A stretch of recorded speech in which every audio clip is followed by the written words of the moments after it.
Welcome to Clotheshorse, the podcast that is really, really grateful for all of my internet friends. And not just because none of them, meaning none of you, have ever dismissed Clotheshorse as a fun hobby, which happens a lot IRL for me, but also just because knowing all of you has radically changed my life for the better. I'm your host, Amanda, and this is episode 248. And this week's episode is a little bit different.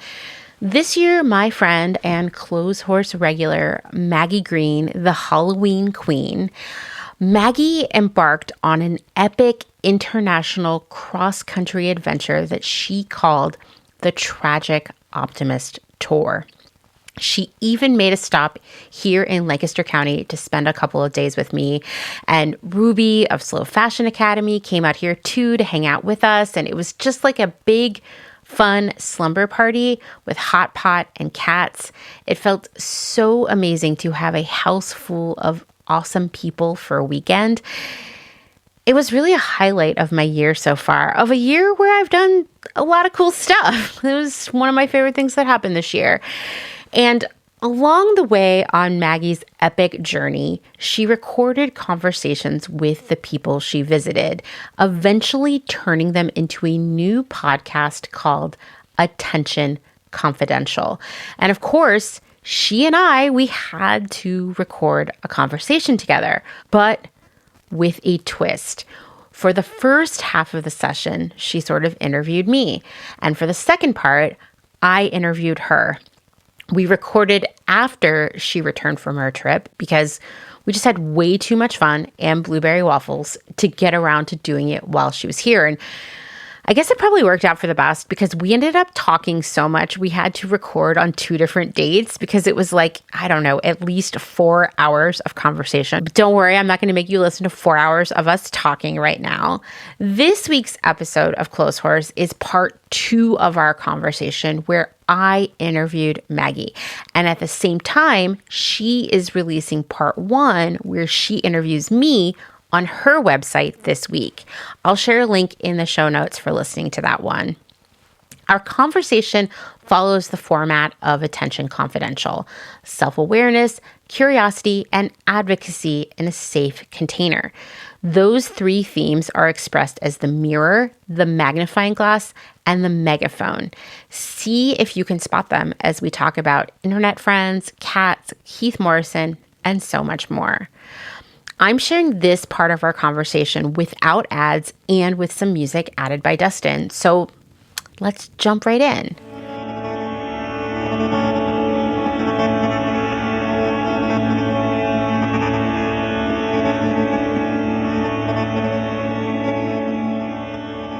Maggie, you just finished, well, by the time this episode is released, it has been finished for quite a while, but you just finished.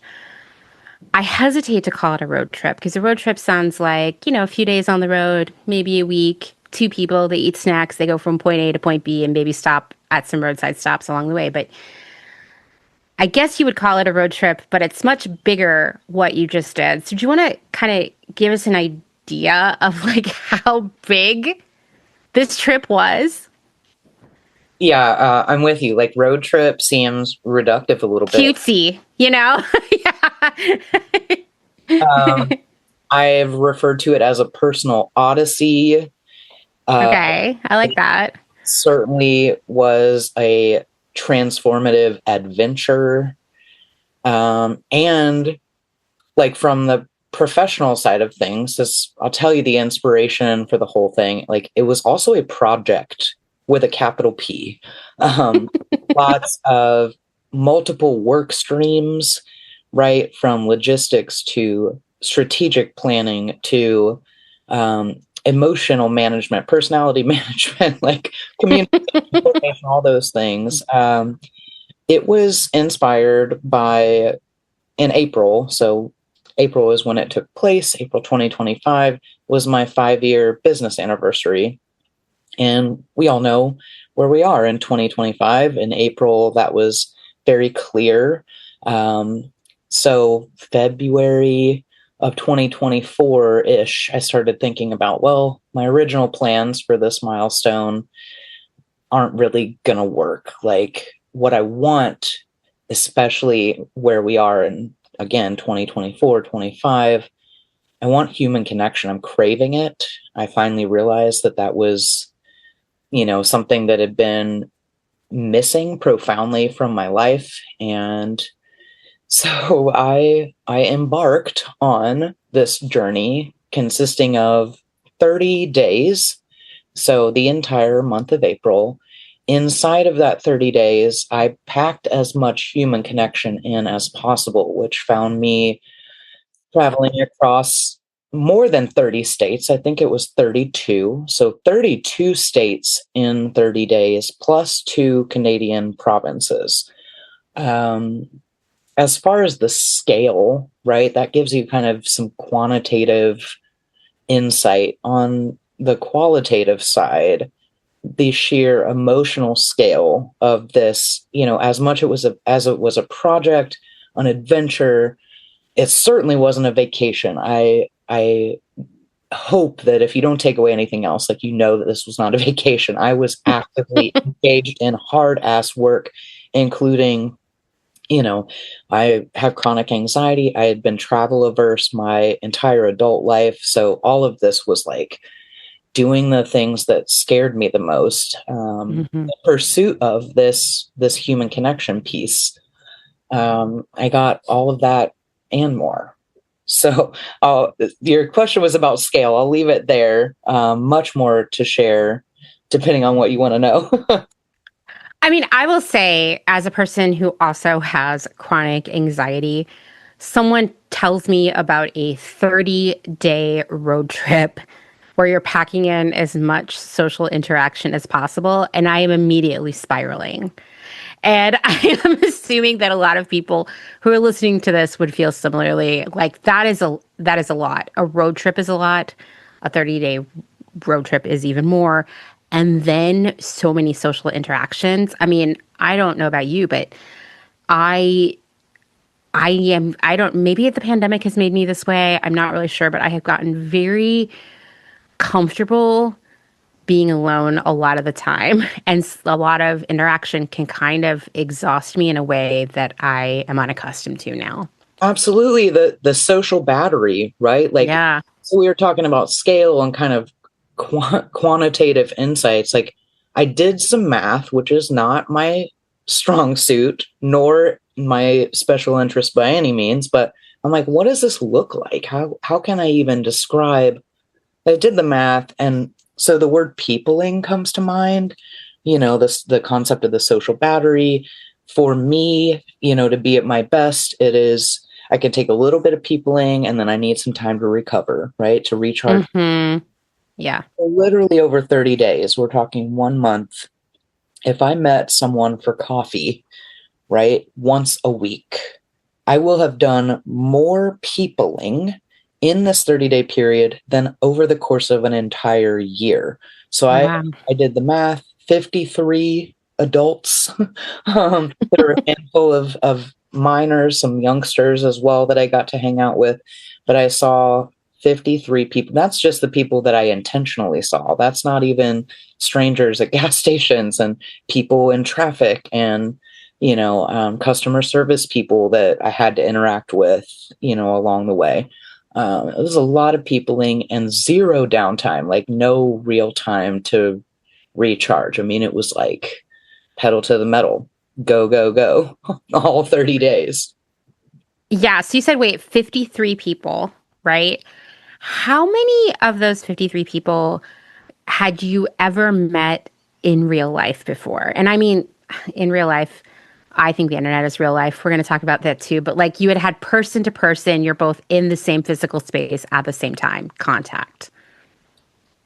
Definitely the majority. I had some interaction with in person before. So, the mission of the trip again was to connect with as many people as I could.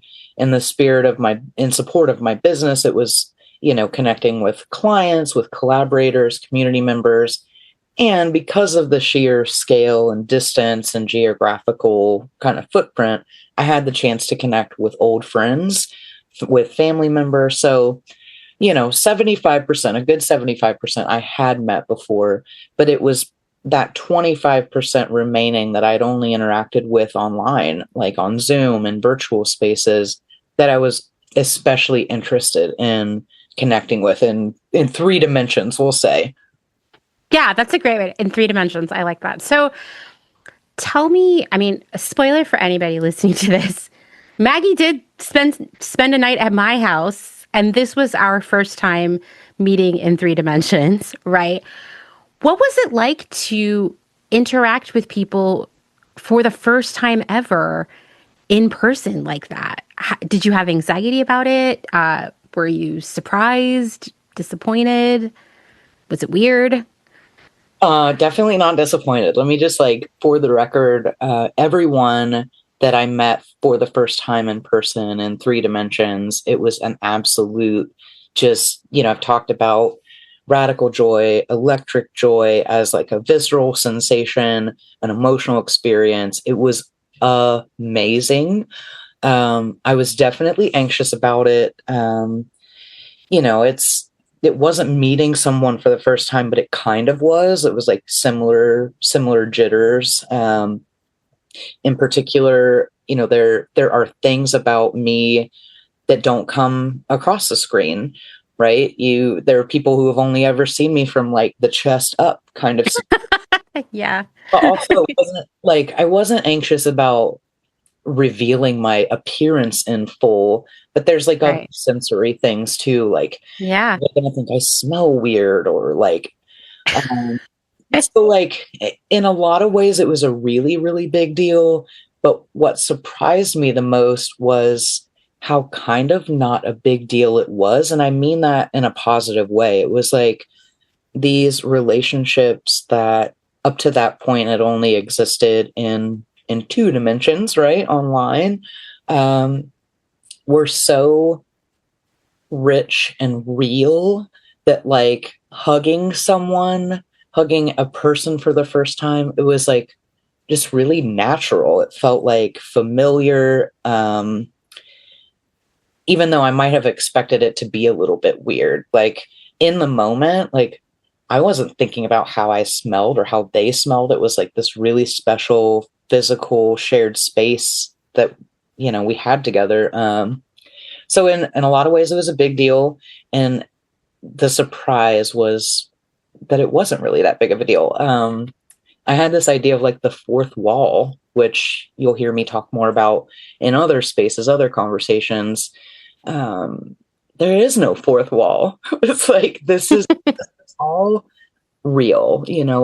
Our relationship up to this point is as real now as it ever was, and it wasn't not real before we met. Maggie, I feel absolutely the same way. But I mean, you and I both know that there has for a long time been this, I don't know, misconception that like relationships that exist solely virtually are not real, or that things that happen online are not real and don't have real emotional impact on our lives, which you and I know is also untrue. And I I in my adult life have met so many friends over the years who I consider to be good friends that I maybe have never met like in the same physical space, or who I didn't actually hang out with in person for like years into our relationship, like you, Maggie. But I do remember as a teenager, as the internet was coming up and starting to exist, the very idea that you would go meet someone in real life that you had met on the internet made everybody assume that you were about to be murdered, right? And there was like a great stigma against online dating. And I remember the first time I went to meet a friend who I had been chatting with on like instant messenger. My mom was like so adamantly against it that like I needed to call her immediately after I got there and made sure that it wasn't a trap to abduct me or something. And I remember thinking you're so out of touch. Like I have all these great internet friends, But I also do remember around the same time in college, I was very deeply emotionally entangled with this woman. We were going to get an apartment together. It was like, it was moving kind of fast, to be fair, but it took a whole school year. And abruptly, she was like, actually, I'm dropping out of school and I'm moving to Portland, Oregon to be with this guy who I met on Instant Messenger. And I was like, what? That's insane. How could you do that? You don't even know him. These feelings aren't real, blah, blah, blah, blah. Of course, many years into this century now, I'm like, hey, I get it. These feelings and relationships are real, you know? Yeah. But back then it was, I was like, this is going too far, you know? Well, and certainly, you know, like not in this particular context in my experience, because, you know, these are, they're protected relationships, right? They're not just like long and deep and that kind of thing. Like, you know, with respect to clients, obviously there was like a contract in place. Like we have commitments to one another. There's levels of transparency. Like, I definitely don't want to suggest, I don't know, it's a new time, but safety, it's definitely a consideration. Of course. You know, I did my research, right? I did a lot of vetting, Yes. as much as you can do over the internet. But you know, this idea of in real life, definitely played out. In fact, before I left, some of the language that I used to describe like my vision for the thing, I was like, I want to connect with as many people IRL, right, in real life as I can. I don't know, it's changed my mind, definitely changed my perspective. I feel like the relationships, whether or not they involve in-person physical interaction, are still as relevant and profound and important. You know, these are people that we've mutually invested hours and, you know, we've seen each other, you know, video chat, I guess, Yes. used to be a thing back in the day, right? When AIM was still around and things like that. But, you know, they're not faceless, nameless catfish. It's definitely a different experience, but Totally. Although I will say that I do profoundly enjoy that television program, Catfish. Even though it's become very formulaic at this point, one of the tells is that the person never will video chat. right. Yeah. Like easy to take photos, and you know, obviously with certain software out there, you know, like you can manufacture images, but yeah, video chat is pretty hard to. I don't know, maybe I don't want to scare anyone, but that's yeah. It's a red flag.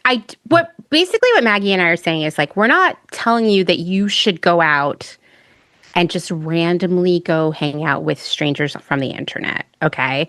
Like, there is a process to building that relationship to get to a point where you would meet them in person.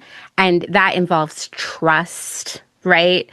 And like real relationship building, which isn't going to happen overnight and most likely is not going to happen if you've never, at this point in 2025, actually like Zoomed or FaceTimed or something with them, because that's part of building that relationship. Like, think about how many hours you and I have spent talking via Zoom over the past few years, Maggie.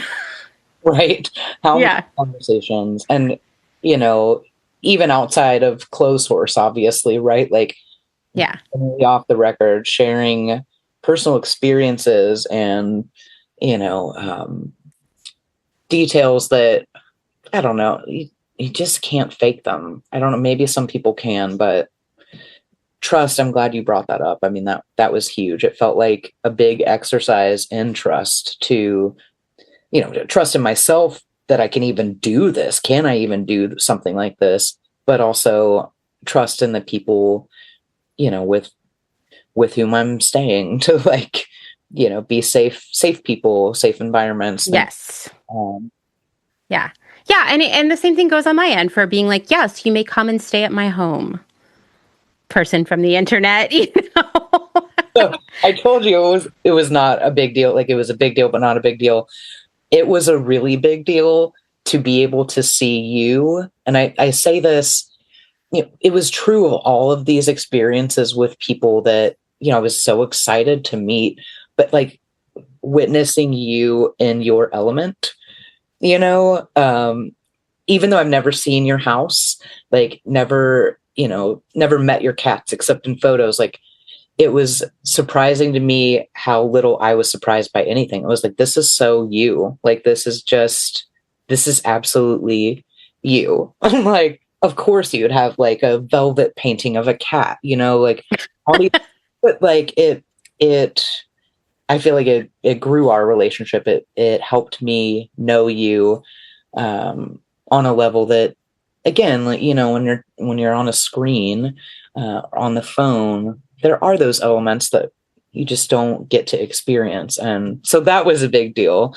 And you know, you're making meals for me, which is like, that's a big deal too, you know. I'm the one at home, I'm the one responsible for doing a lot of the cooking. I'm like, wow, to be fed is like, that's a big deal. It's a big deal to me. I feel I love feeding people because when you are the person who does all the feeding, uh, when someone does that for you, you feel so cared for. It is such a gift and such a treat. And so I am very into cooking dinner, breakfast, lunch, all the meals, snacks, whatever you need when you're at my house. Oh, Uh, it was amazing. You were an unforgettable host for sure.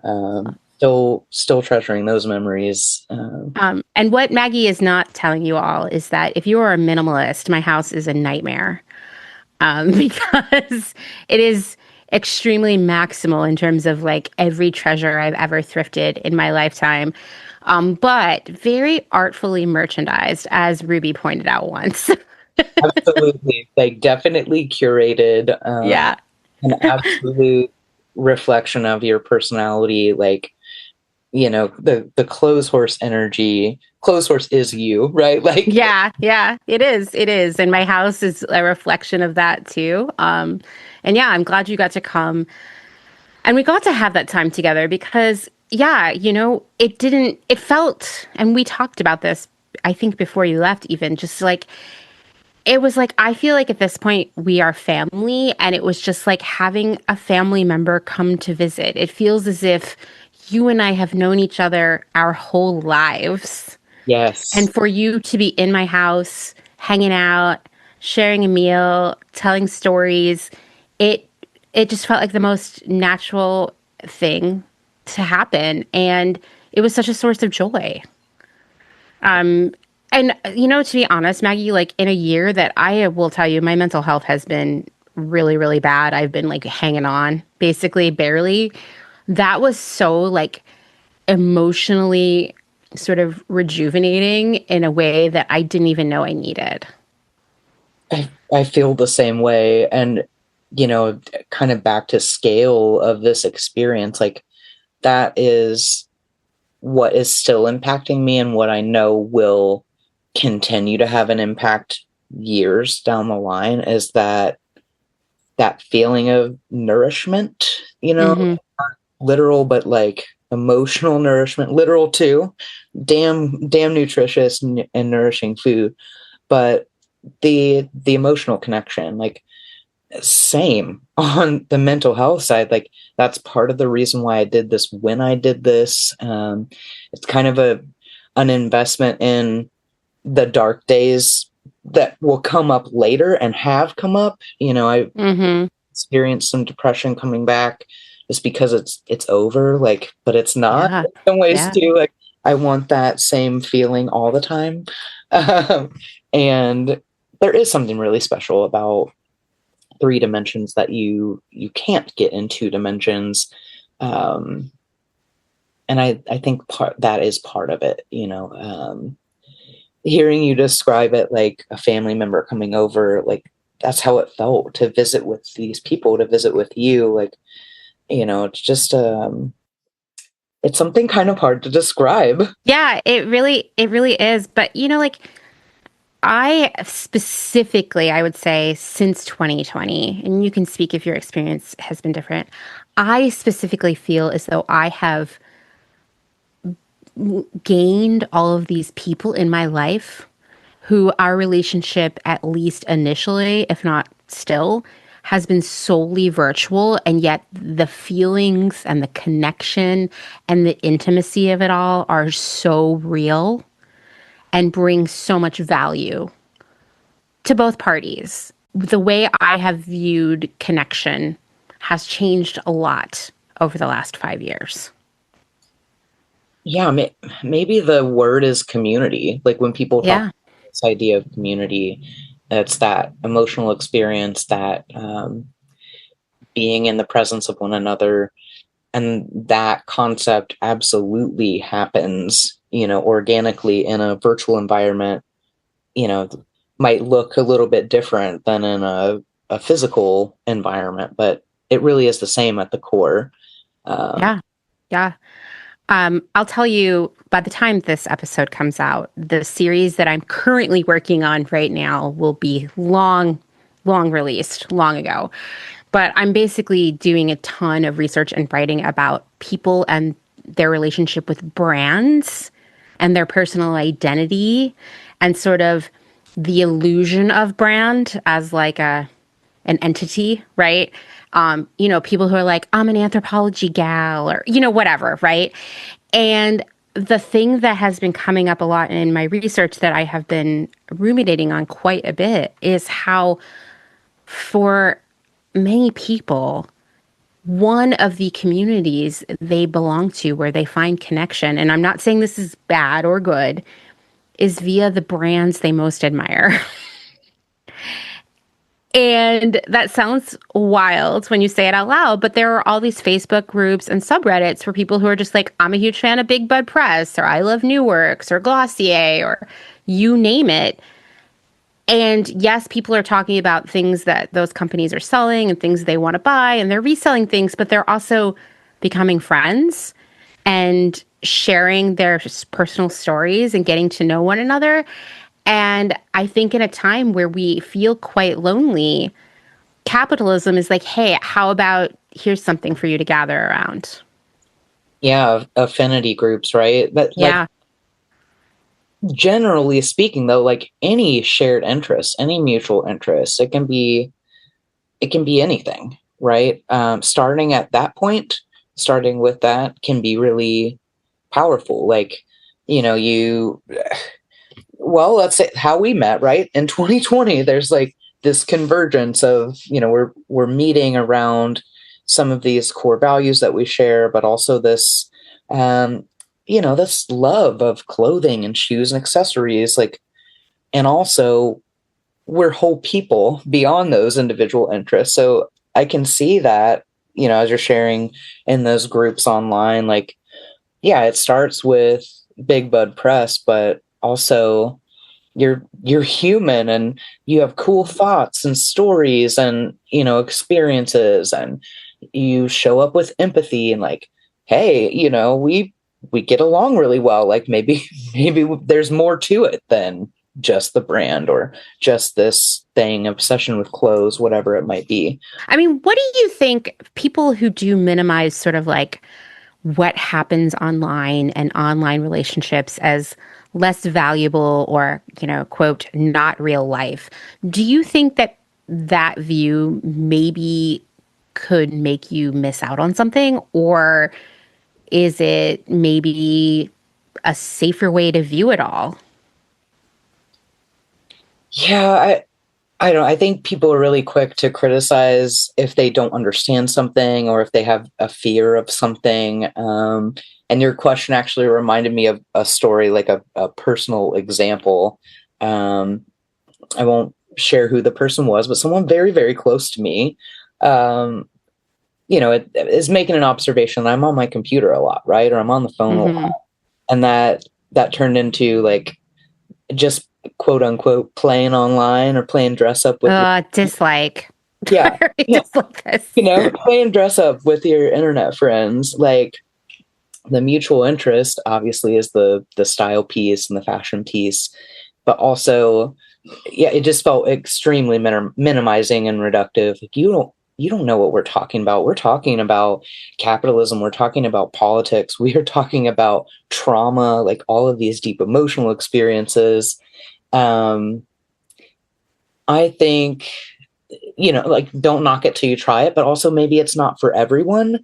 And I think the other piece of that too, like online interactions, people might not even have considered this. Hopefully they have, but they make accessible relationships, conversations, information sharing, resource sharing. It makes all of those things possible for people who have other barriers that might prevent physical experiences from happening. The obvious is like, if you don't have a car, if you're immobile in some way, like maybe you can't access these other things in other ways. And for someone to, yeah, again, like criticize or minimize, I think if anybody's out there kind of thinking along those lines, like reconsider, think more broadly beyond just your own experience, and acknowledge that, maybe it isn't your thing, and that's totally cool. But it does provide a lot of value for other people. Certainly it has for me.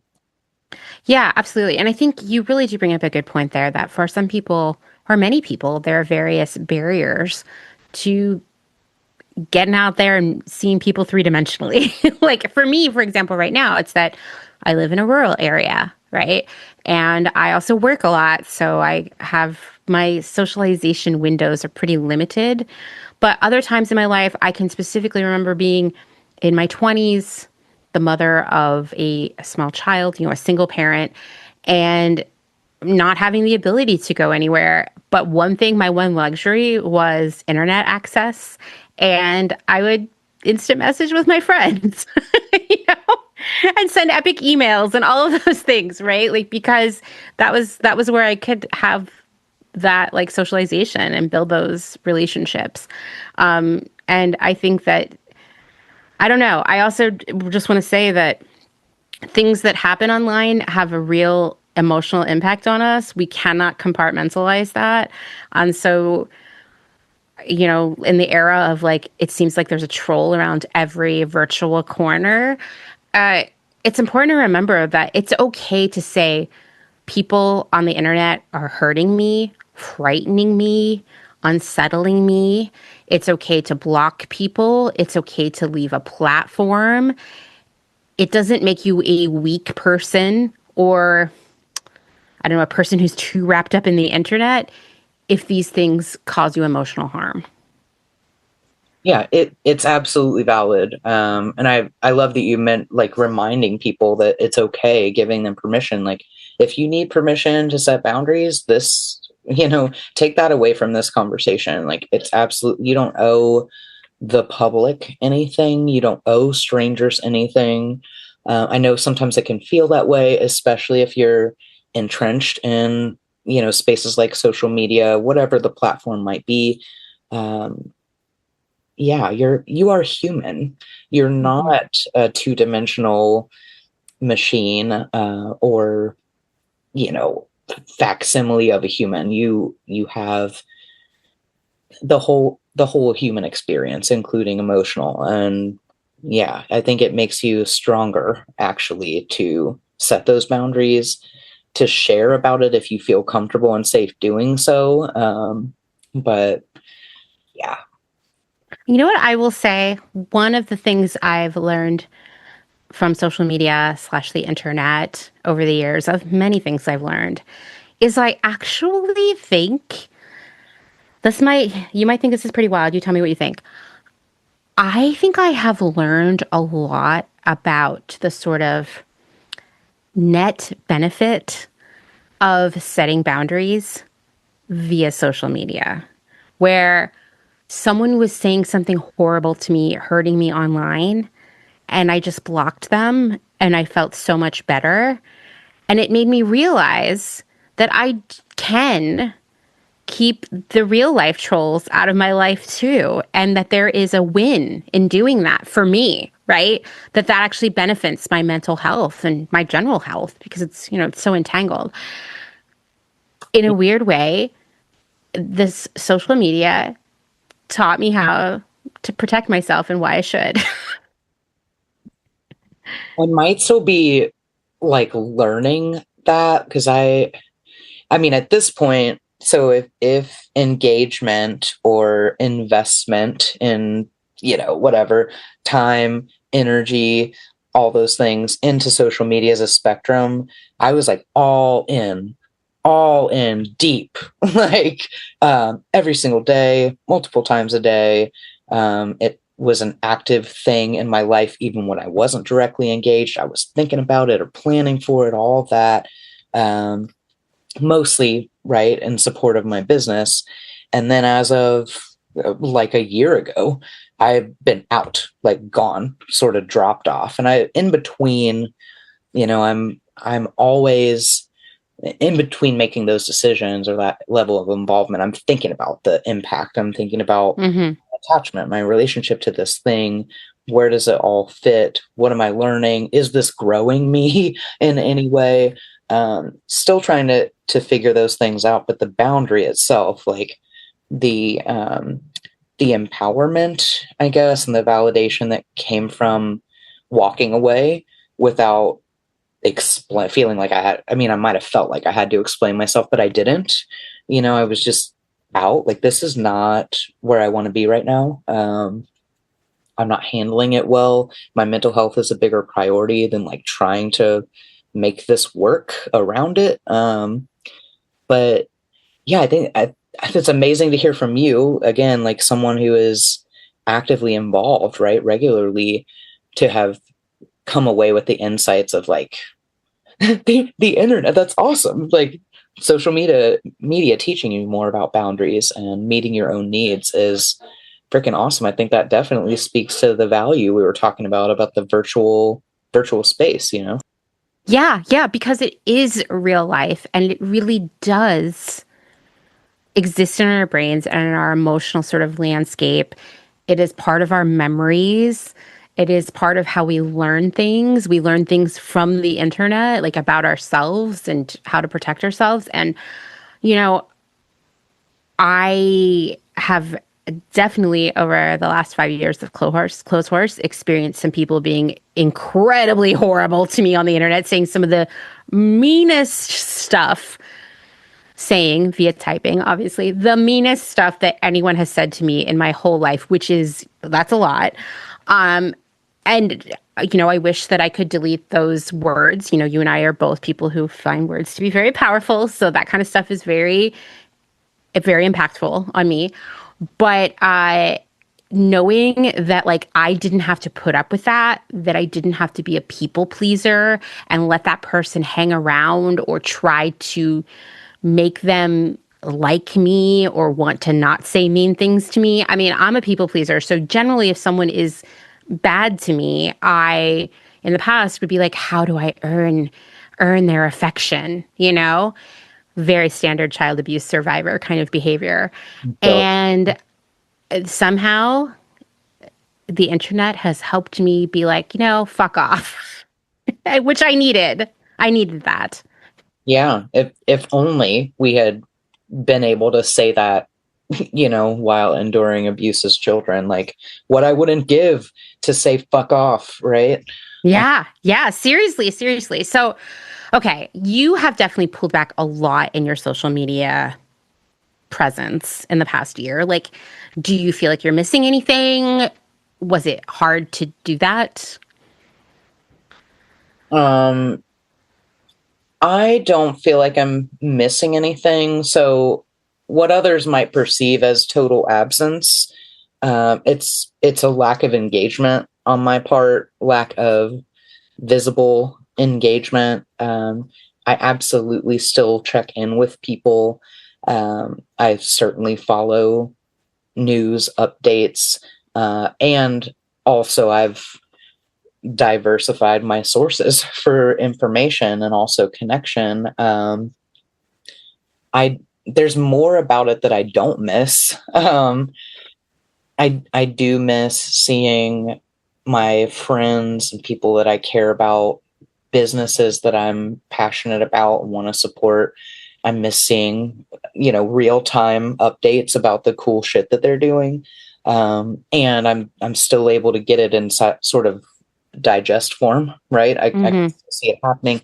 I can reach out to them one-on-one, which is really powerful, versus,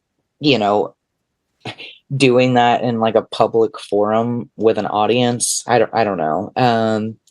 It was hard for me, and I wasn't even sure as it was happening that I was making a decision to like walk away, like draw a really stark line.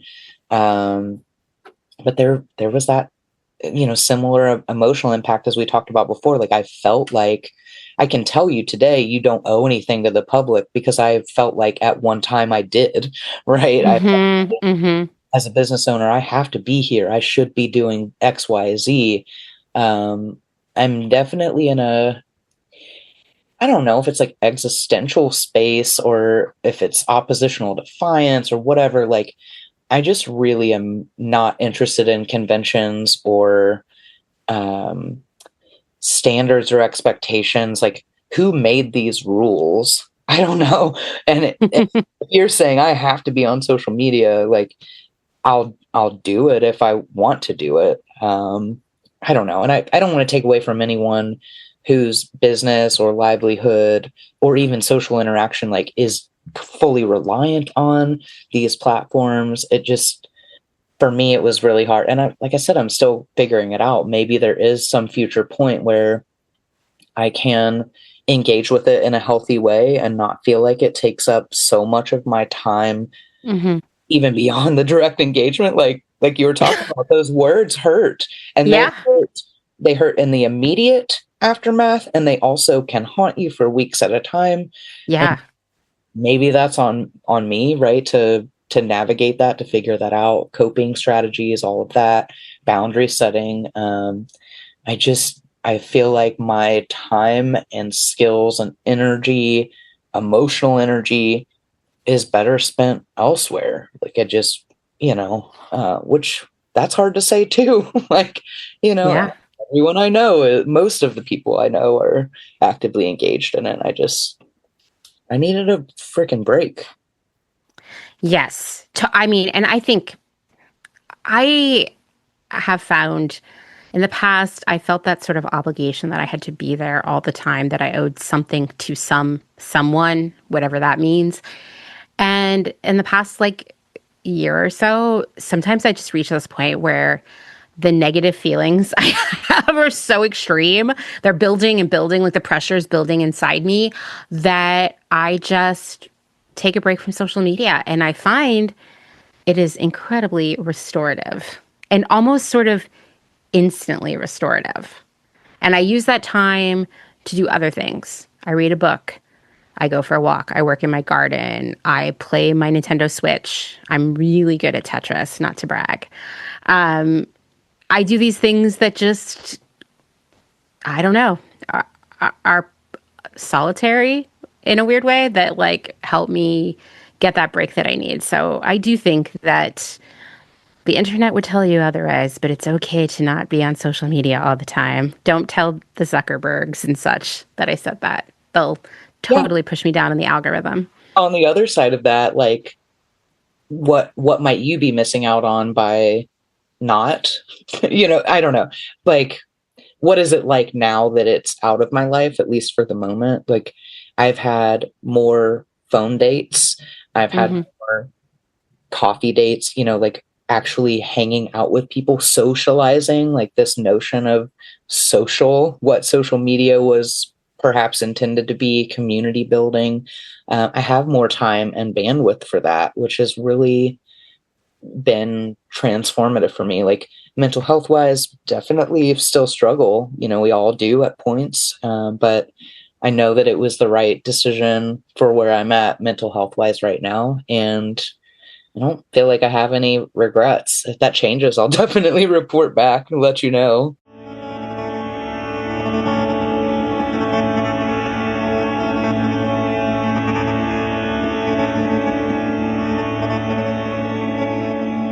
speaking of just sort of like finding happiness, peace, rest, let's talk a little bit about joy as resistance and where you find joy.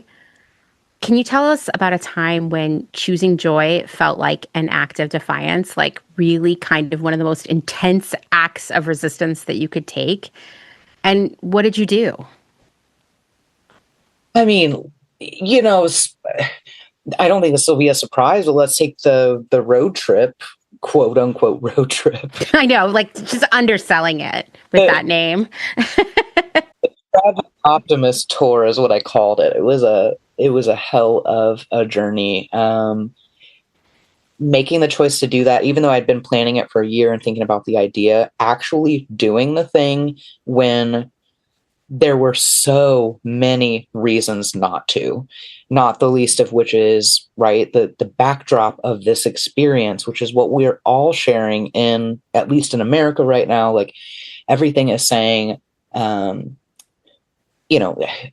back to scarcity mentality, right? Like, stay home, stay safe. Also stay on top of the news headlines as much as you can. Like, yes, all of those things are important. And financial insecurity. I didn't have like a ton of cash stacked up to do this, right? I have limited financial resources, limited economic power. But the depression too, like everything coming from every angle is like, teasing me with apathy and depression and inaction and all of those things. Like you should be, just feeling sorry for yourself, whatever that was. Or also you should be engaged in activism at all times, like martyrdom. Yeah. Oh, martyrdom is such a good way to phrase it.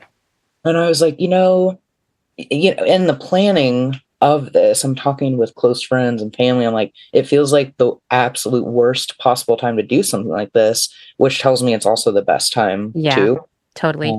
Again, all these reasons not to, and just for the joy of it, I didn't even know what joy I might experience, but for the possibility of experiencing joy when I had come off of months of dark, heavy days of like, there is no hope. What the hell is the point of everything? Is there even meaning behind any of this?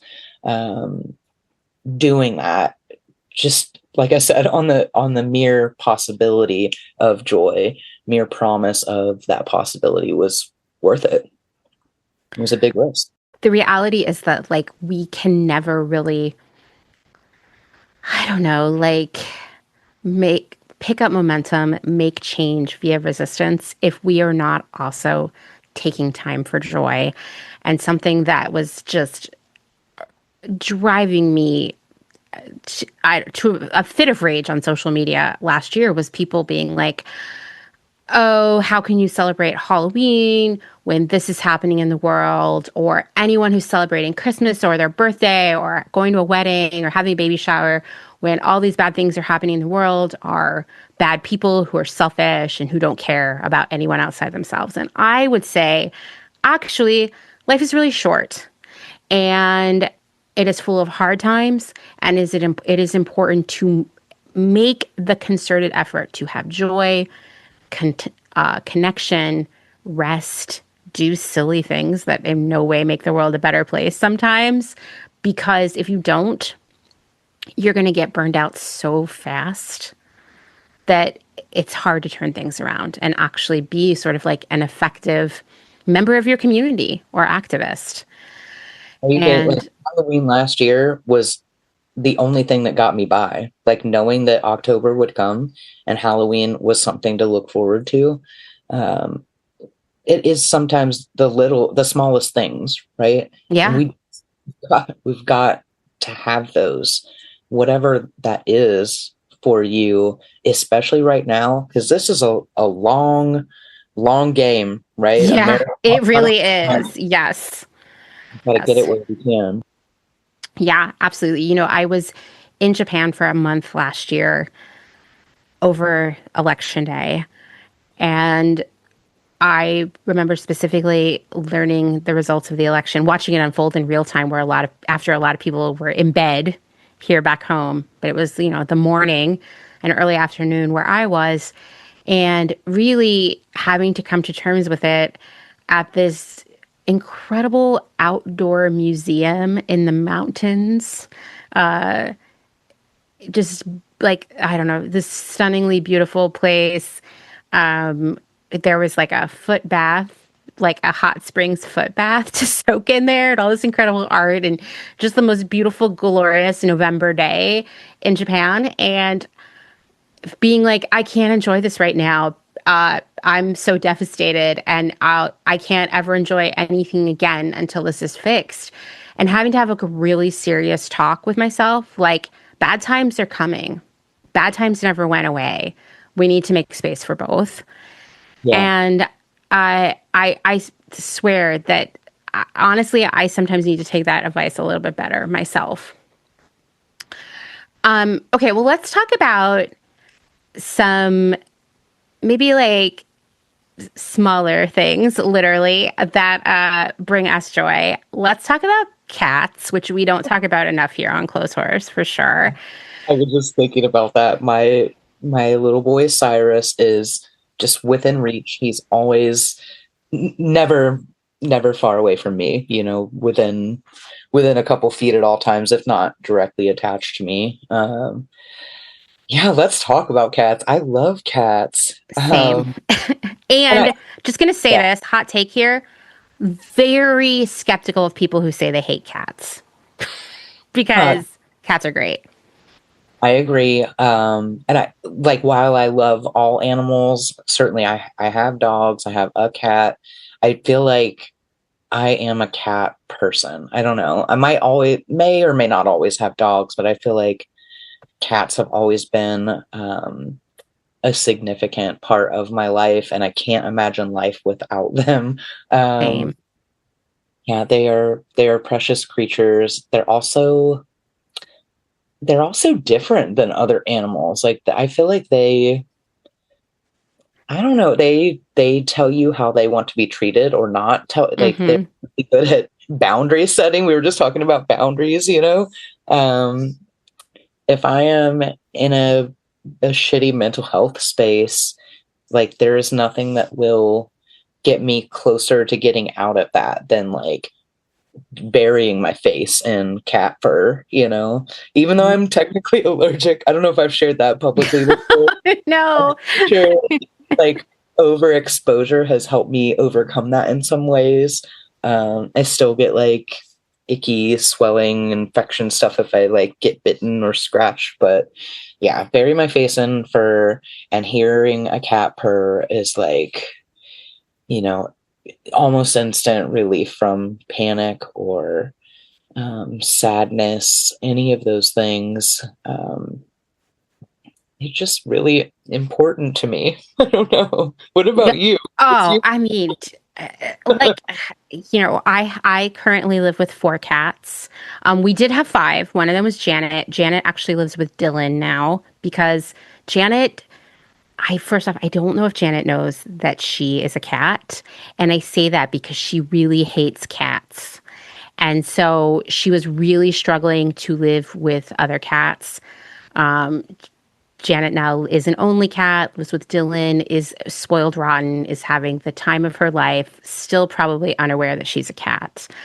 So we have 4 cats, and obviously I love them all, and I have quality time with them all in different places at different times. But I mean, I think that the cat that people know most as the cat of Clotheshorse is Brenda.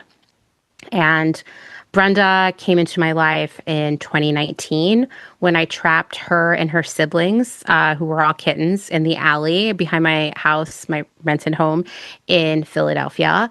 And we fostered them through the summer. And I'm really glad that it was the summer, so Dylan didn't have school, because fostering kittens is hard work. And we adopted them all out except for Brenda. And we actually kept Brenda because Brenda was the least social, the least interested in humans, and we felt that she would be the most difficult to adopt out.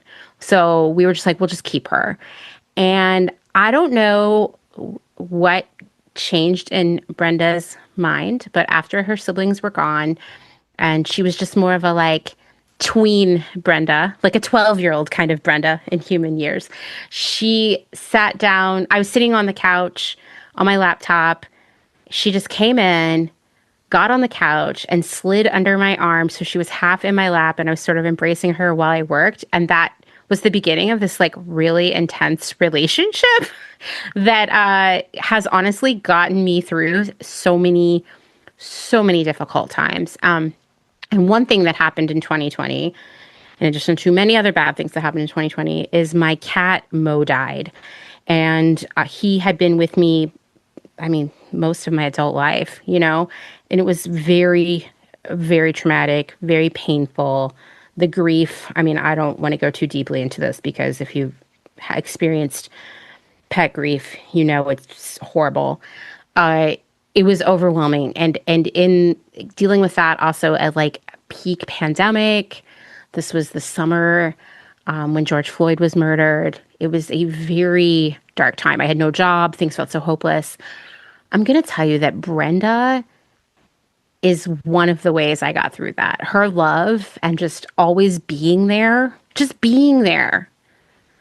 helped me get up every day, you know? And I will say something that I appreciate about cats, and I think this is because they are fundamentally different than me, is that they are not people pleasers. Yes, exactly. Right? And I need that in my life. You know, Brenda's not perfect. There is this video that I share periodically of me doing an Instagram live and her just jumping up and biting me in the arm because she actually hates when I am talking to a screen. She doesn't understand it. It makes her really angry. But she, I don't know, like in a weird way, I kind of admire Brenda.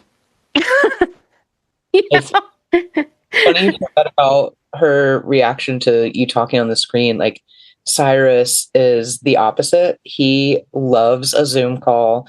When I used to do Instagram lives, he absolutely would be front and center at the camera, whether I wanted him there or not. Like he wanted to be part of it. And I was thinking about too, like you made a comment earlier about like, it's hard to trust people who don't like cats. My partner of almost 11 years when we met kind of had that mindset. I've learned over the years, like it's not cats in general. The issue is, you know, dogs by comparison are so loyal and engaged and like demand such attention, and they are people pleasers to a fault, right? Yes. That's the issue. And he, you know, once he figured out like how to work with a cat, how to love a cat, you know, on their terms, things are different now. Like he and Cyrus are buddies. We call it secret cuddles. I'm asleep. Cyrus has his own space, but Scott, well, my partner will often get up multiple times in the night and the cat will join him. He'll be right by his side and want to cuddle with him.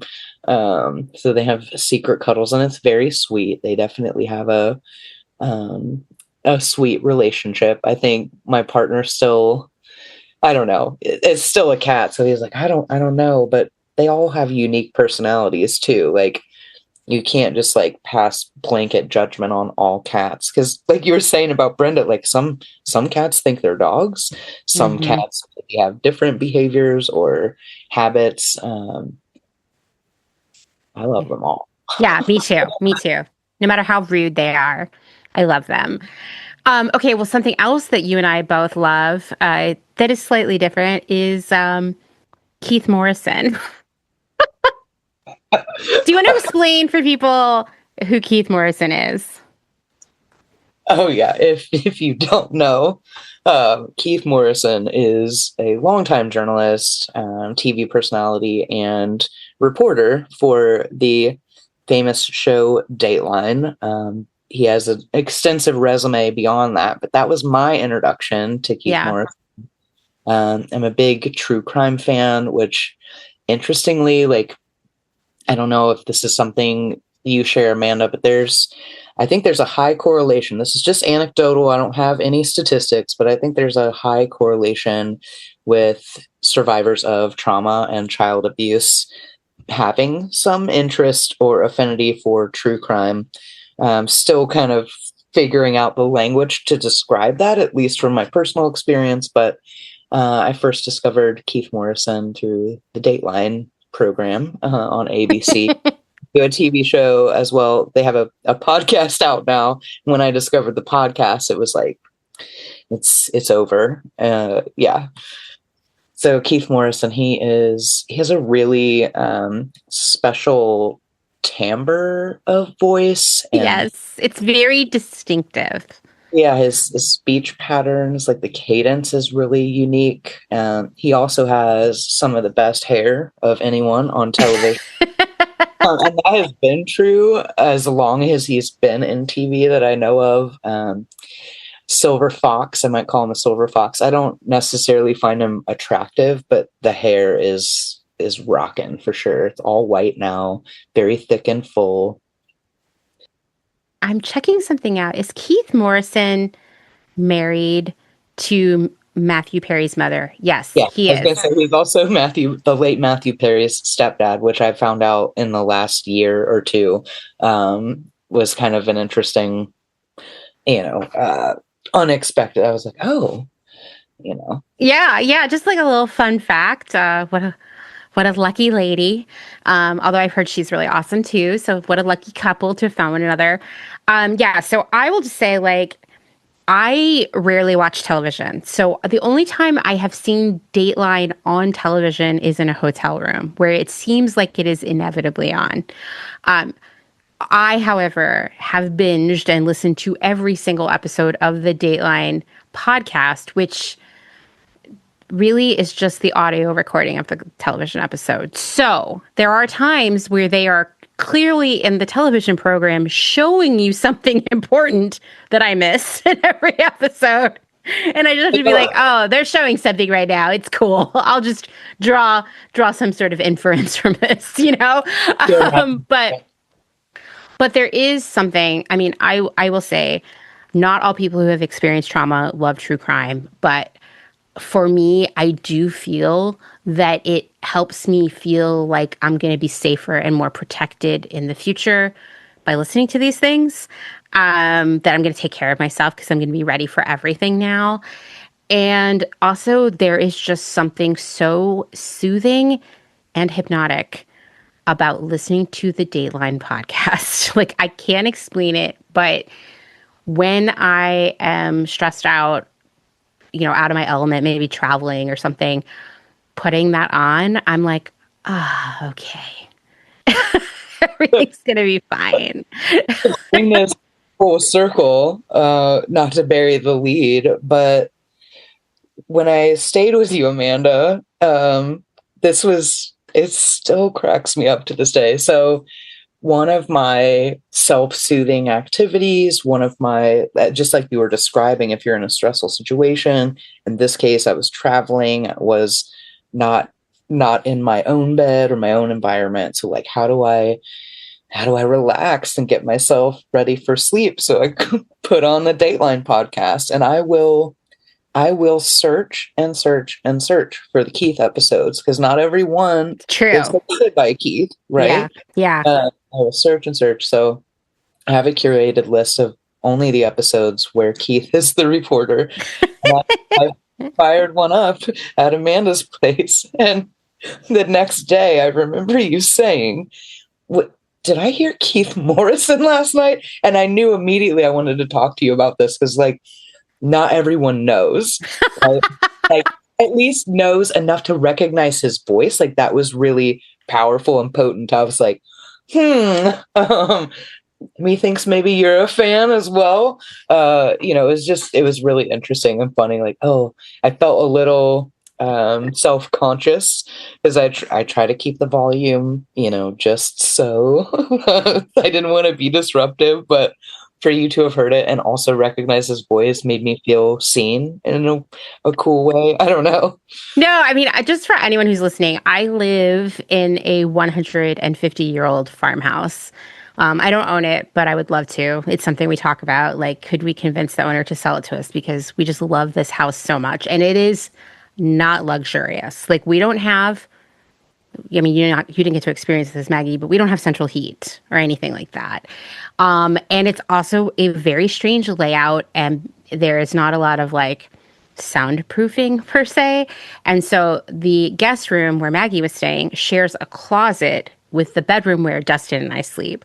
And so it is like a little conduit of noise. And I was laying in bed that night, drifting off to sleep.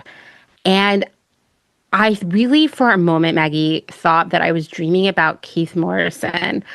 And as I was falling asleep, I have this very clear memory of saying to myself, you should tell Dustin about this tomorrow because he probably thinks you're dreaming about Keith Morrison's voice every night. And then I fell asleep. But then it turned out it was real. And it had just like worked its way through the closet, into our room, and into my ears. You know, I think everyone has their own like bedtime routine. As a child, like I didn't have the experience of like my parents reading to me. Like Same. we didn't really have a bedtime routine. And so as an adult, I've tried to like create that for myself. Like the idea of being read to, spoken to in a soft, soothing voice until I fall asleep is like, that's something that really helps. And Keith hits all the right marks, and I in my personal life, right, there is kind of an inside joke, like, all right, Keith's going to read me a bedtime story. Like it's time for Keith. And yeah, it works every time. And I've actually done that on the trip away from like a situation where I needed to sleep. I just needed to like rest my brain a little bit. In the passenger seat, and my travel companion was like, you got Keith ready to go? It's like, yes, he's ready.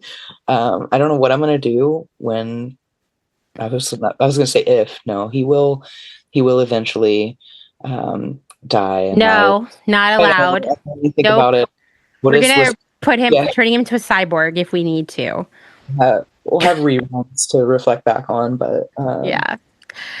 No, I agree with, like, there's just something about listening to him specifically that when I'm out of my element can really just give me that moment of like, it's just less work to exist, sort of mentally. And, at this point, over the years that we have known one another, Maggie, I have moved from Pennsylvania to Texas and then from Texas back to Pennsylvania, which means now many times I have driven all the way from Texas to Pennsylvania. And when we moved down to Texas, I drove the car with Brenda, pulling a U-Haul trailer, and Dustin drove our RV with all the other cats. It was a fair trade-off. And when we were driving down, so that's like 3 days of driving alone, which is not something I have a lot of experience with, really. There was a day where the weather going through Arkansas was like blinding rain where you can't see anything, right? And you're on the highway, and a notification came through on the radio that was like, the emergency broadcast system saying that there were tornadoes, that if you were on the road, you should pull over, you should try to get off, go to a gas station, what have you. And this was terrifying to me, and I was alone. Now, the irony of this whole thing is Dustin was like, I don't know, 30 minutes behind me on this drive, and he was at a rest stop eating Indian food and having the time of his life. But I was like, oh, I guess Brenda and I are going to die. And you know what I put on? I put on the Dayline podcast, and I just drove really slowly behind a tractor trailer, and I was like, we're going to get through this. And I swear that made me grip the steering wheel just a little bit less and get through it. I love that. We're going to get through this. We're going to get through this. Yeah. You, me, Brenda, Keith, we're going to make it. We're going to make it. Because I was like, I don't know what to do. Should I pull off, go to a gas station? The nearest exit is still far away. And like, what about Brenda? And like, what if the a tornado picks up the gas station. Like, I was just like, I don't know what to do, you know? And I was like, I'm drowning in my own anxiety right now. Like, I need to drive this car. It's very dangerous. I need to stop panicking so that I don't wreck the car, you know? And we got through it, and there, you know, we got to the other side, and then the sun came out, and it was like it never happened. And the weirdest thing is that Dustin never experienced any of that, because he was 30 minutes behind me. And like by the time he drove that same stretch of highway, the storm had long passed. Such a wild day. And he was still texting me about samosas. Wow.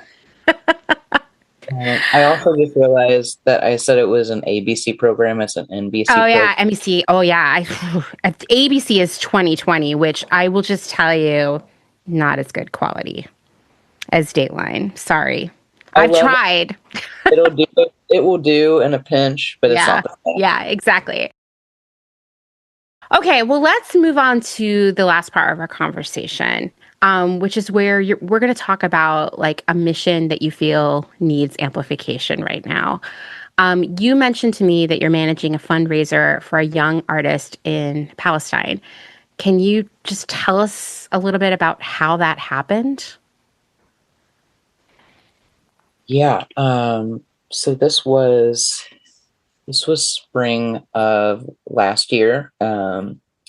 Obviously, what had been happening there has been for decades, but it had been really heating up. And at the time, I was very active on social media, and I felt because I had a platform, I felt it was important to make it known, like where I stand. And as a gesture of solidarity, I I was reading stories, firsthand accounts from people in Gaza, people in Palestine, sharing their experiences. I also went down a little bit of a rabbit hole into art by Palestinians, and so when I think it was the first time I said anything about um, kind of my stance publicly. I shared a piece of artwork from this artist. So this would have been, well, it wasn't spring. This was 2023. This was like September 2020. Wow. I mean, I know that's real, but I just hate this has been going on for this long, you And know? Yeah. longer even before that. That's Yeah. definitely a misconception, I think, of folks at this point. Like, this is not new. Our whole lifetimes plus decades. Exactly. Yeah. So it was late 2023. I found this really amazing piece of artwork. I feel really passionate about crediting creators as well. So I tagged the person, shared it in combination with a message again of solidarity against the genocide. And then April of last year, so all those months later, the artist contacted me in DMs, and I guess because I had tagged the person, they, that was enough. They felt like they could trust me or reach out to me. I don't know if I ever asked like what. I mean, the inspiration, like, why did you reach out to me? They reached out to me because they needed help. This is a now 15-year-old child in Gaza. Her name is Jenna. She reached out and asked about, like, I mean, can you help me? Basically, was the gist of it. But more specifically, can you help me with a fundraising campaign? So it was a direct request. She had reached out to me. I had no experience with fundraising in that capacity. I mean, I've worked a little bit in fundraising before.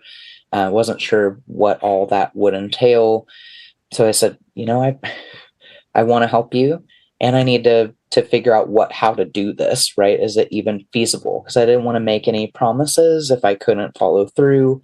So we kept in contact. It was a period of a week or so.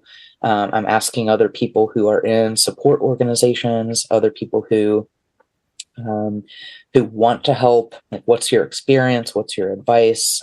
Is there anything I need to know? so again, so that I can effectively support this person.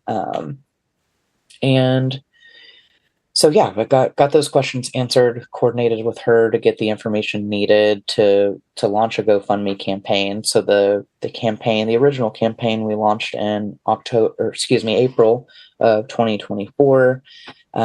We've since launched another campaign in May of this year, after having raised over $35,000. Between the original launch and the launch of this new campaign, things changed a lot, and that is an understatement. Yeah.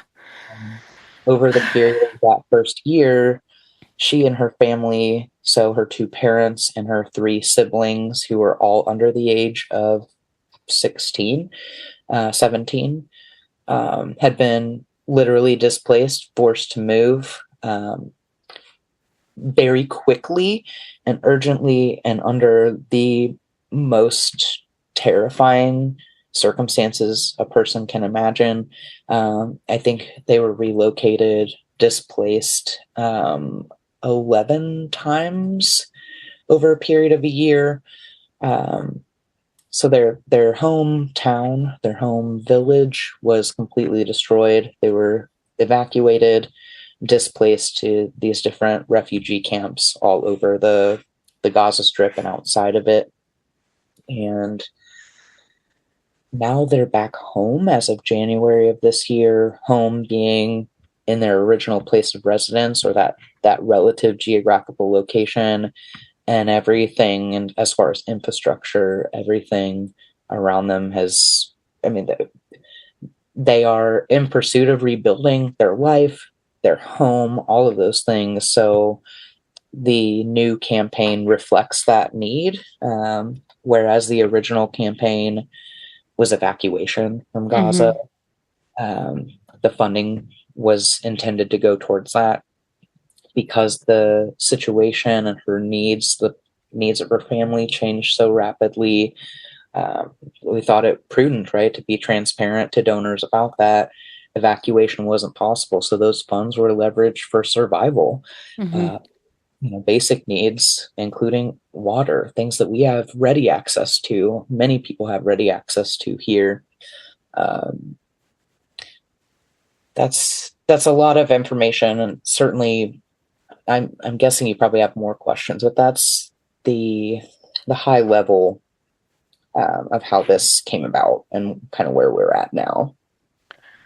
So, we talked about this before we started recording. And you talked a little bit about how it felt difficult, how you wanted to help just generally, and you didn't know where or how you could be of help, right?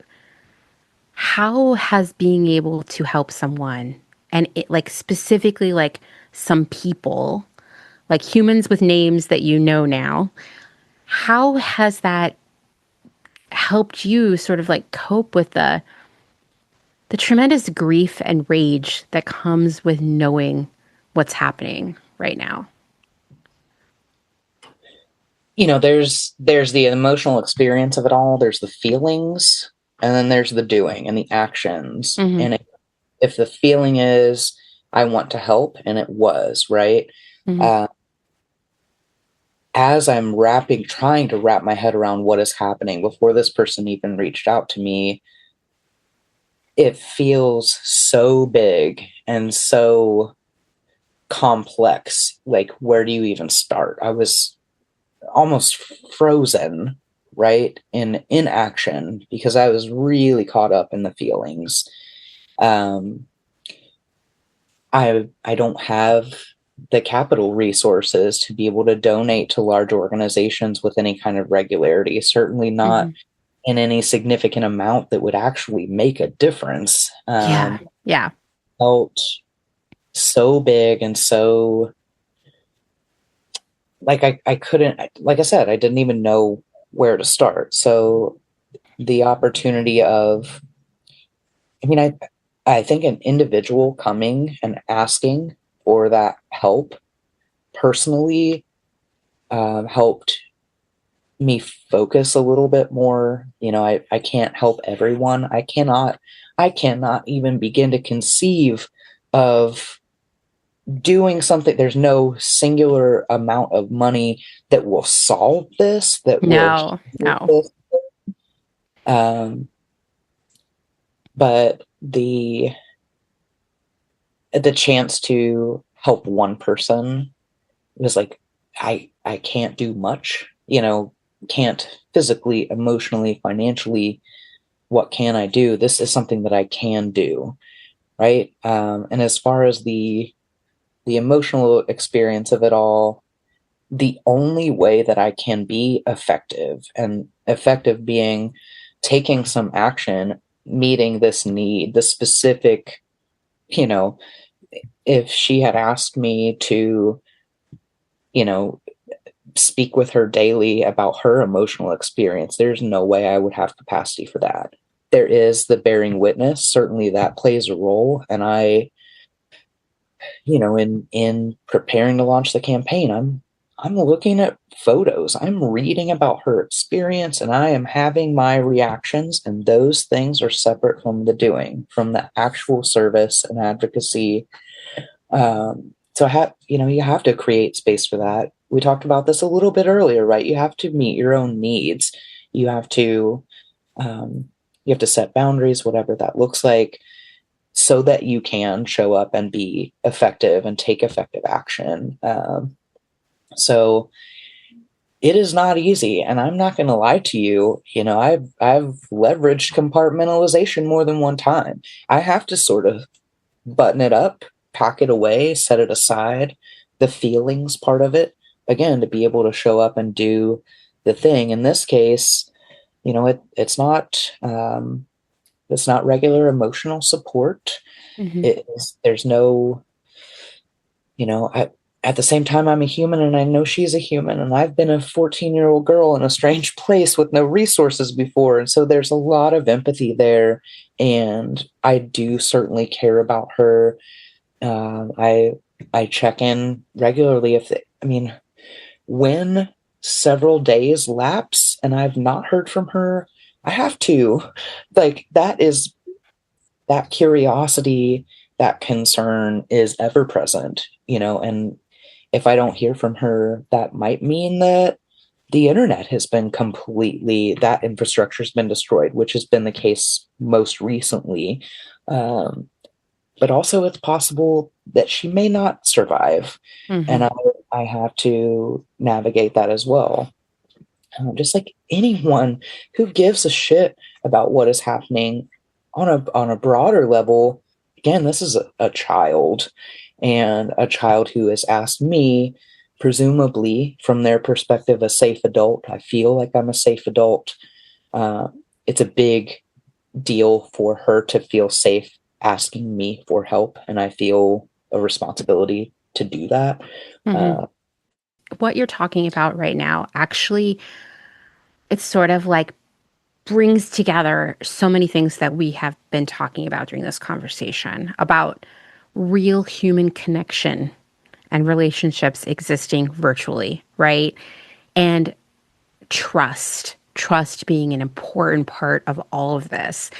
And lately, I'm always doing a lot of reading, but one thing I've been reading and thinking about a lot, specifically this week, is something called thought terminating cliches. Have you ever heard of this, Maggie?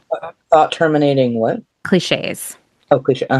Okay. So for anyone who doesn't know what those are, a thought terminating cliche is often a phrase, sometimes it's a cliche, sometimes it's not, that people will sort of throw up in complex situations to discourage deeper exploration or questioning of that situation, right?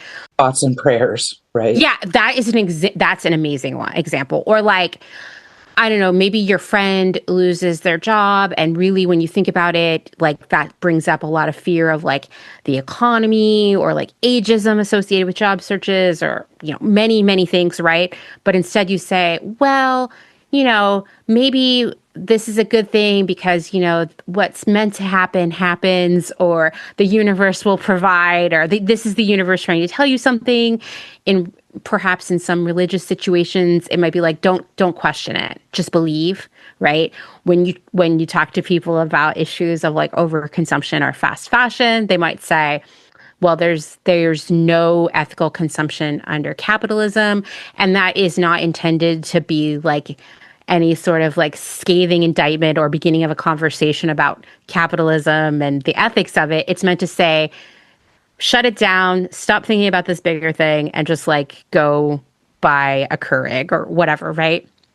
And something that I have seen thrown out there on internet forums, like, for example, Reddit, but also on other social media platforms, as we talk about mutual aid, right, which is very much what you're doing right now, is I don't get involved with that because how can you trust that person? Or what if that person's a scammer? Or what if, like in your situation, all that money is just really, it's like all a fraud and it's going to some like bot farm in Russia, or, funding Hamas or what have you, right? Like I see people that's a thought terminating cliche, like, oh, you're probably being scammed, right? It's probably a scam.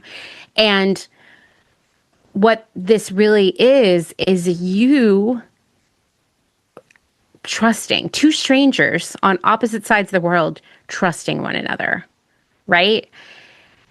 How difficult was it to trust someone you've never met in real life in this way? It's such a great question, especially with all that we've talked about, right? The online relationships versus in-person relationships. So a couple of things come to mind. I'm not going to lie to you, not going to lie to listeners. There was a tinge of suspicion in the immediate moments after receiving that initial message. Hey, can you help me?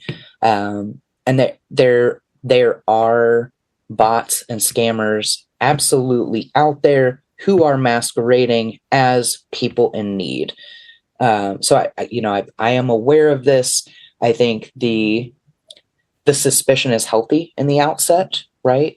You don't want to just willfully trust anyone. There has to be some follow-up. I'm not going to release my bank details, right?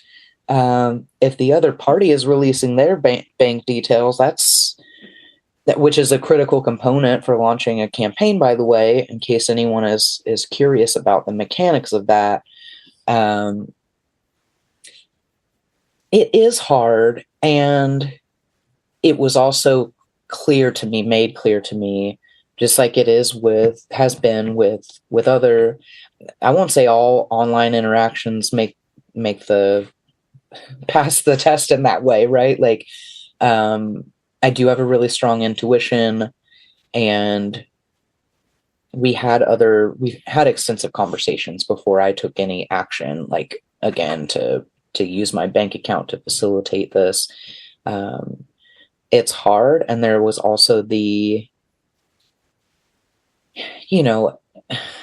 I don't know, like, what is the worst that could happen? The worst has already happened.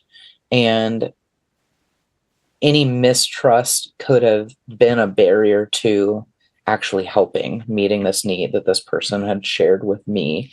They could have reached out to anyone, right? Mm-hmm. They obviously saw something in me. I'm going to assume it's because of, the message that I shared and accompanying their artwork, all of that. It's not easy, but after getting through the suspicion, that's a feeling too, like that, Mm-hmm. that was a personal experience. It was separate from communication with the person.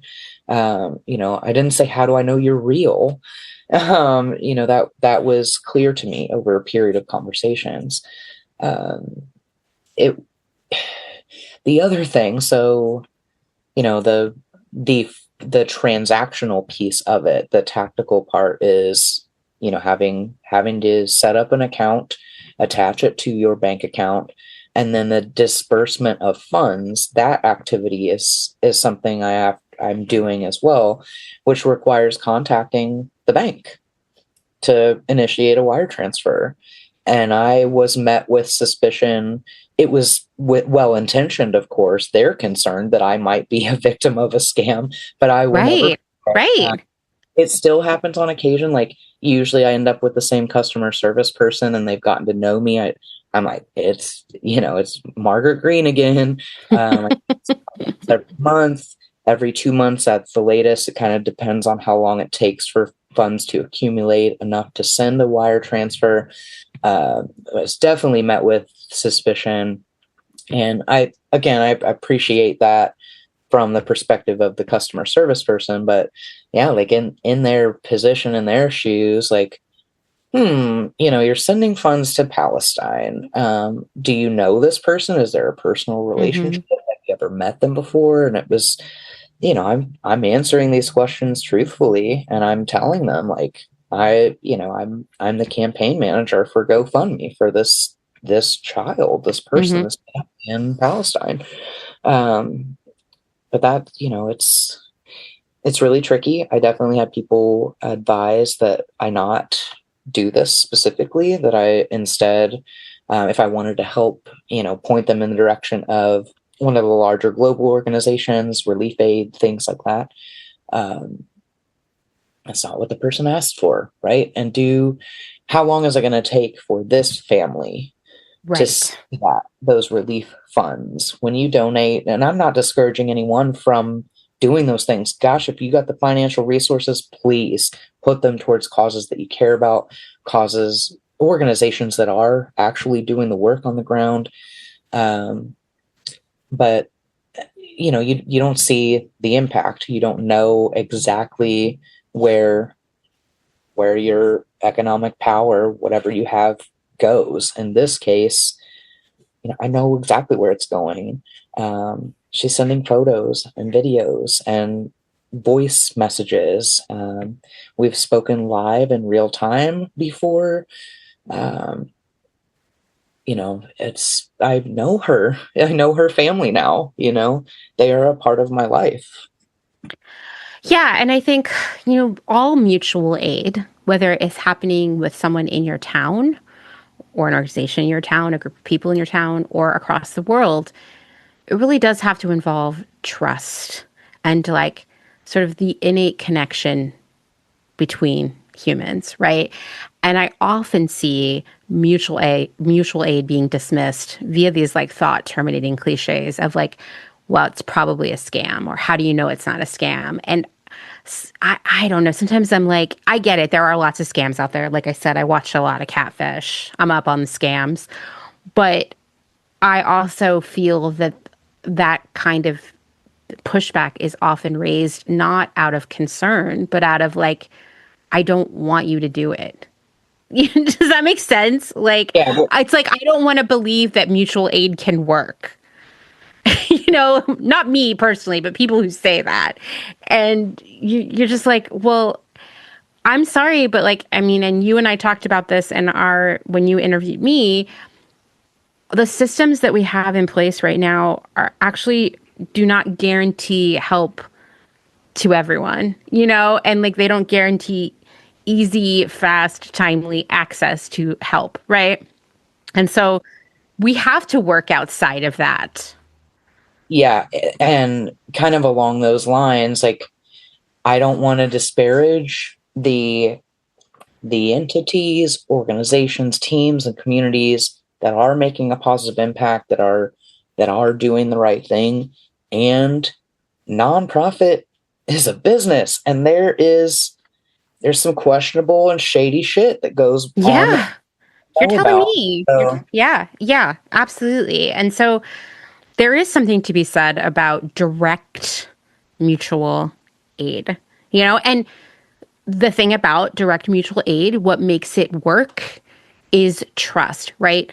That person has to trust you to ask you to help them, right? And not take advantage of them or exploit them in some way, right? And you need to trust that they aren't scamming you, right? That this isn't part of some larger plan to get access to your checking account or something, you know? And that is unfortunately like trust. Sometimes I feel like is one of, and this could be a whole episode in itself, Maggie, so we don't need to like follow this train of thought too far. But I think lack of trust in other humans is perhaps one of the biggest issues that exists in the world right now and makes things so dysfunctional that we don't trust our neighbors. We don't trust our governments, which we probably shouldn't, but we should at least be able to trust our neighbors. We may not trust even our friends. We certainly don't trust people on the other side of the world. And in some ways, we have been programmed to not trust anyone. You know, my personal policy is to trust first. You know, and that has gotten me into trouble before. But Yeah, same. Yeah. Unless and until I'm given an explicit reason not to. If you break my trust, it's fucking over. Yeah, right? that's how I feel too. Like I come with an open heart. In this case, I did not share this before we actually started talking in our kind of pre-interview, but this experience has connected me with at least two more strangers.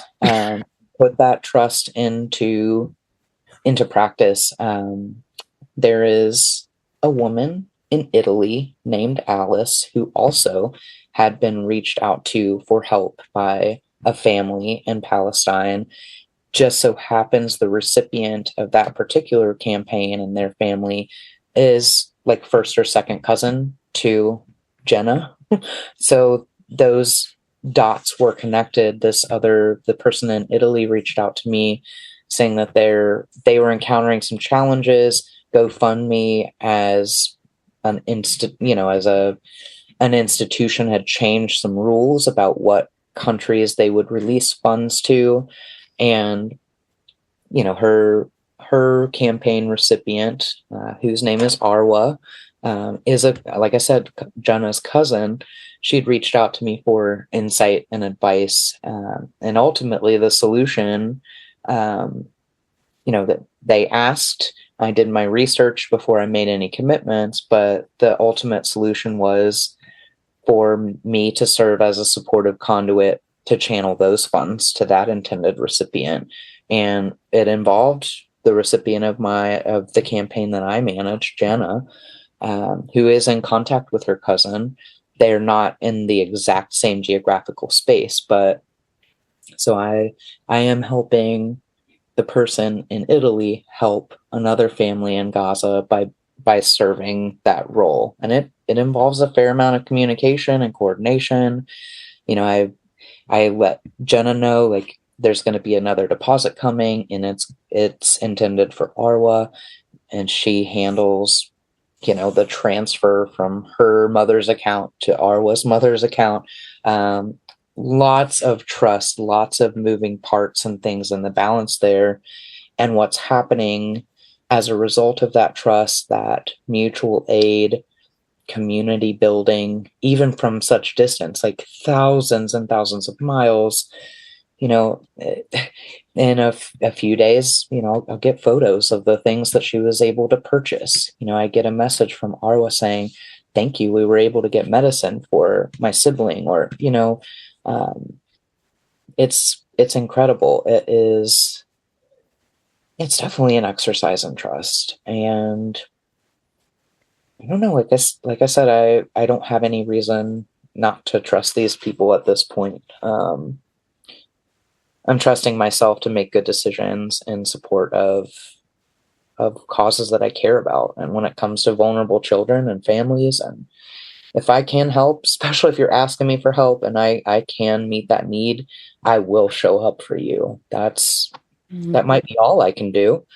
I might let other commitments and responsibilities fall away to make space for that. It's definitely a delicate balance as far as that goes. But yeah, trust plays a huge role. Yeah. No, I totally, I feel the same way that I mean, like a month ago when you and I were talking about this interview, we talked about kind of how there are a lot of like beliefs that like the social safety net here in the United States, people take advantage of it, right? That don't need it, that it's really easy and people like just don't want to work and milk the system and they live these like lives of luxury on the government dime, right? And I'm like, all of that, I mean, you and I both know that all of that is like so untrue. And it really stems from people not trusting other their fellow citizens, basically, to be okay people. And I just think it's hard to trust. I get that, but I think trust is an integral component of any positive change in this world. Totally. There are plenty of people out there in the world, in this country, not worthy of your trust. Especially when it comes to, do you trust a person? Do you trust a community? Or do you trust a system, an institution, a brand, a business? Like, the brand doesn't care about you. That's it's business, right? It's profit. The people, yeah, I mean, I'm like I said, there are people out there who are not worthy of your trust. But Yeah. if you operate on like mistrust first, you also lose opportunities to connect with people. You're casting out or casting away people that might could be one of the most meaningful relationships in your life. Yeah, absolutely. Okay, well, I think we have finished our journey here. Do you have anything final you'd like to add here? Because, I mean, for a lot of Clotheshorse listeners, this is going to be their first, I mean, not their first exposure to Maggie Greene, the Halloween Queen, but their first exposure to your trip and, your new podcast. So do you have any final thoughts you'd like to end this with that, maybe will encourage them to come and give the full podcast a listen? Yeah, we've mentioned minimization, we've mentioned like reduction. I just want to remind everyone that I am a human being, Amanda is a human. As humans, all of us contain multitudes, right? There are all kinds of interests that we share, values that we share. I think that's something to be celebrated, and it's easily forgotten too. Like, hey, I'm a person with feelings. Yeah. So definitely remember that. Kind of along those same lines, my podcast, which I was going to say forthcoming. It's forthcoming now as we're recording it, but will be released this fall. By the time you all hear this episode, it will be out. It's called Attention Confidential and is all about trust. I focus on 3 themes, self-awareness, curiosity, and advocacy. And I say it's in a safe container, and it's all about trust because guests have the opportunity to be anonymous if that helps them feel safe to share some of their most intimate personal details. The conversations happening with the show are the kinds of conversations I've been having for years and love and cherish off the record, bringing that to the forefront. Empowering people to show up as their radically authentic selves and talk about the hard shit. There's definitely no small talk, much like Clotheshorse. We are not glossing over any of the hard things. We're going straight to the heart of the matter. So definitely check that out. I'm really excited for people to experience another level of you, Amanda. Our conversation is really, it's different than what you might hear on Clotheshorse, but it also is a good reminder that, Amanda has experienced a lot, has a lot of thoughts and feelings that are worthy of sharing. And just by virtue of being human, that's true of all of us, right? Your story matters, your voice matters. And I want to help support that and amplify that as much as I can. Also, just like as far as like calls to action here, kind of takeaways, I know we're both word nerds. We're very enamored with language as a tool. Yes. This idea of a guilty pleasure, we talked about in real life and online being real life. So IRL is not the antithesis of a virtual experience. We know that now. But this guilty pleasure, we talked about joy as resistance.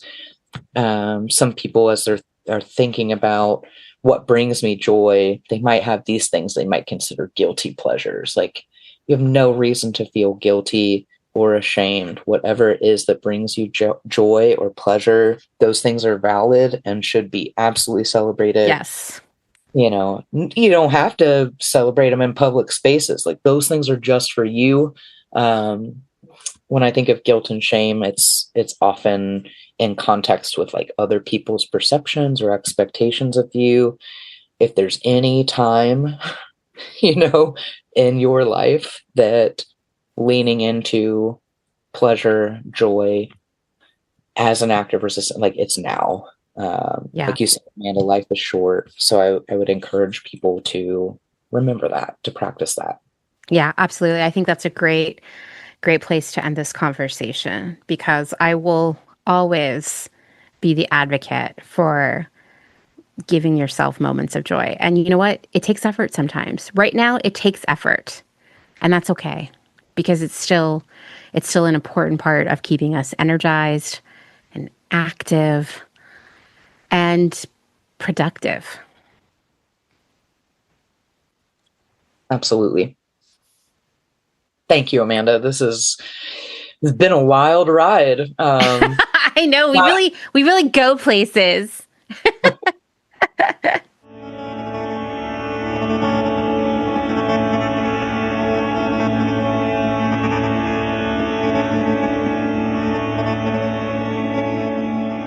So I'm sure you know, or at least assume, that I edit all of the conversations you hear on Clotheshorse. I very lightly touched this one because ultimately this is Maggie's work and her vision, and I didn't want to change it. And most of the time in other episodes, I'm just editing for clarity or pacing. I always want all of my guests to shine. But other times on other episodes, I can edit pretty hard if I feel like the guest said something that just doesn't sit well with me or doesn't feel right for Clotheshorse. I've even recorded entire conversations that I have never aired because they didn't feel right to me. And that's an awkward conversation to have with someone, in case you were wondering. Anyway, last year I had a guest who was great, but they said something that kind of upset me. They said essentially that they don't think people should become friends with people who live outside their immediate geographical area because it is selfish and bad for the planet. After all, you'll have to text and email and video chat to stay in touch, and that consumes energy. And if you someday decide to visit that person IRL, you'll take an airplane, a train, or a car to get there, and that releases carbon dioxide into the atmosphere. Essentially, if you care about the planet, you will only get to know people in your immediate surroundings. And I went back and forth on cutting it from the episode, but ultimately I cut that because, well, I grew up in rural Pennsylvania where I felt so isolated and so lonely that I didn't know I could keep living sometimes. And moving away to the city helped, sure, but as a person who has had to move around the country in order to keep my career going and support my family, I can't imagine sort of turning off the friendships I've made along the way just to save the planet. And as we've talked about here many times before, this sort of like purity, all or nothing kind of approach to activism, environmentalism, slow fashion, what that really succeeds in doing is not in making large systemic change, much less saving the planet. What it does is turn people off and drive people away from the movement. And that is the reason I ultimately cut that part of the episode out, because one, I don't believe isolating yourself from the rest of the world is single-handedly going to save the world. But two, I actually think it's really harmful to isolate ourselves from people outside our immediate geographic location. these relationships are really important. Over the last 5 years, especially, people I've met via Clotheshorse, almost all online, have become an important part of my life. Maggie is a great example of that. Real friendships have grown and flourished. And every time I meet one of my online friends, IRL, it feels amazing. I would never change that. In a time where everything is so scary, we need our friends more than ever, no matter where they live. And yes, emails and texts, they have an environmental impact. So does visiting your friends IRL. I get all of that. But why would we ever shut ourselves off to the rest of the world when we know that building these relationships actually gives us the opportunity to understand the world better, to connect, to inspire, and to literally build movements and make change? Ultimately, this is the very definition of progress, not perfection. Like, sure, I could turn off the internet and never talk to someone outside of a 5-mile radius of my house in favor of saving energy, but could I maybe accomplish more by connecting with people all over the world? I mean, it's not the best environmental choice to eat frozen pizza for dinner sometimes. Think about it. The packaging, the impact of large-scale food production. But sometimes I've worked 12 hours and I just don't have it in me to cook dinner and I need to eat, right? We can't let perfection be the enemy of good. And that's what happens when we say, oh, I can't eat packaged food for dinner, even though I'm so hungry right now. And it's also what we're doing if we say like, oh, we can't make friends in other parts of the world. This is all to say that I am so grateful for my virtual community, which is just as real and meaningful to me than any other relationships in my life. And while I hope to see you all in 3D at some point, I'm glad you show up here every week. It has changed my life. And you'll hear a lot more about that in part 1 of my conversation with Maggie, which you can find on her feed, which of course I will share in the show notes. Well, everyone, first off, there's a thunderstorm happening right outside, and I've been having to stop recording in between really long rumbles of thunder, like 30-second rumbles. It's kind of wild. But also, I am leaving for Japan in 24 hours. So I have to go finish packing. And yeah, the next episode you hear of Clotheshorse will be recorded in Japan. So now it's time for me to say thank you for listening to another episode of Clotheshorse. If you liked what you heard, please leave a rating, a review, tell your friends, of course. And if you'd like to support my work financially, there are so many ways you can do that. I would actually love it. I'm just going to be real with you right now and tell you that the Patreon for Clotheshorse brings in $500 a month, and that just covers the expenses of running the podcast. So if you have the money to spare, and it's okay if you don't, seriously, but if you do, I would love for you to support my work. Of course, you can always support my work in many other ways that don't cost money as well, and it all is just as meaningful and important to me. Lastly, but never leastly, thank you to my other half, Mr. Dustin Travis White, for our music and audio support, and I will talk to you all soon from the other side of the world. Bye!